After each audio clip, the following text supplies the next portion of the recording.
एक अच्छी खबर यह है कि 2024 के नोबेल पुरस्कारों की घोषणा हो चुकी है। और एक बुरी खबर यह है कि अभी तक जो घोषणा भई है माँ में किसी भारतीय को नोबेल नहीं मिलो है।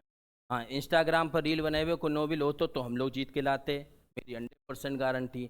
नंगई और लफंगई को कौन नोबेल हो तो जहाँ में हम लोगों से आगे तो कोई है नहीं, तो जो हम जीत के लाते। अब जरा देखो जिनको मिलो इनके बारे में तो कम से कम जान ही लो कि इनने भैया काय काय में योगदान दो और क्यों इनको नोबेल दिया गया। सबसे अगर पहले अगर हम बात करें तो सबसे पहले चिकित्सा का अगर नोबेल मिला है तो दो व्यक्तियों को मिला है, विक्टर एम्ब्रोस और गैरी रूबकुन। नाम याद रखियो भैया, परीक्षा में पूछे गए हैं। Victor Ambros, Gary Ruvkun. ये देखो हंस रहे हैं, इनके दांत दिखाई पड़ रहे हैं, विक्टर हैं ये, और ये इनकी मूछें हैं, इनको नाम है गैरी रूबकुन।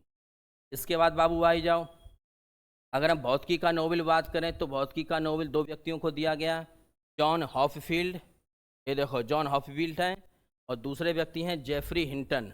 कौन है? Geoffrey Hinton. अब हम बात करें केमिस्ट्री का नोबेल तो केमिस्ट्री का नोबेल तीन लोगों को दोगो एक साथ। क्या बात याद रखियो कि नोबेल पुरस्कार एक क्षेत्र में तीन लोगों को दे सकत हैं, 10-12-15 लोगों को नहीं दे सकत, अधिकतम तीन। ये तीन कौन कौन हैं? एक तो है डेविड बेकर, इनके बाल खड़े हैं, इनका नाम है डेमिस हसाबिस। हंस रहे हैं, देखो ध्यान से रहे हैं, हाँ।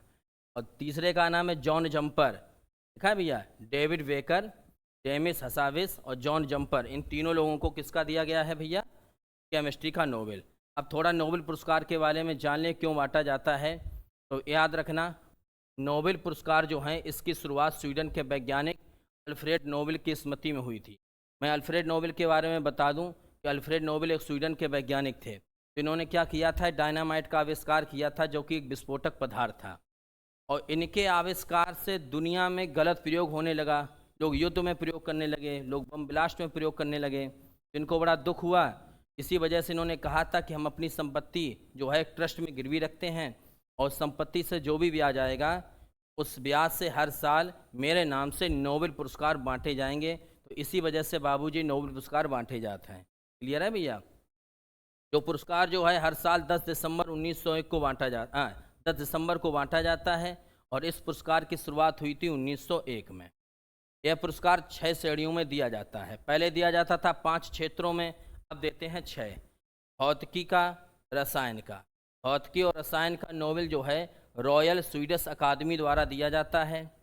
साहित्य का नोबेल जो है स्वीडिश अकादमी द्वारा दिया जाता है।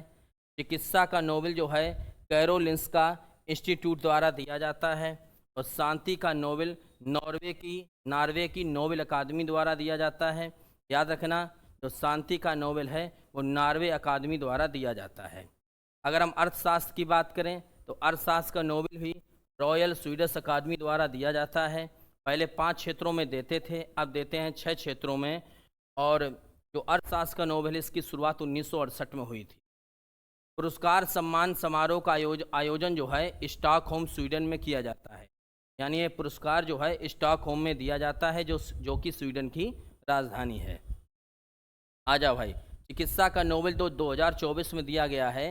ये अमेरिका के वैज्ञानिक है, एक का नाम है विक्टर एम्ब्रोस और दूसरी का नाम है गैरी रूबकोन। क्यों दिया गया इसके बारे में समझ लें। इन्होंने माइक्रो आरएनए की खोज के लिए दिया गया। किस खोज के लिए? माइक्रो आरएनए की खोज के लिए दिया गया। माइक्रो आरएनए जीन की गतिविधि को नियंत्रित करता है। जीन आपका आनुवंशिक पदार्थ है, आनुवंशिकता की इकाई है। तो वो माइक्रो आरएनए क्या करता है, इन्होंने बताया है कि आपका जो जीन्स है उसकी एक्टिविटीज को नियंत्रित करता है। शरीर में कोशिकाएं कैसे काम करती हैं इस बात का पता लगाया था कि माइक्रो आरएनए के द्वारा शरीर की कोशिकाएं कैसे काम करती हैं। अब इस खोज से दो चीज़ें फ़ायदा होंगी। फ़ायदा ये हुई कि कैंसर जैसी बीमारियों का इलाज संभव होगा, बिल्कुल संभव होगा। जब हमें ये पता चल जाएगा कि कोशिकाएं कैसे काम करती हैं, उनमें विषाणु कैसे घुस जाते हैं, विषाणु से संक्रमित कैसे हो जाती हैं, तो इनका इलाज भी संभव हो जाएगा।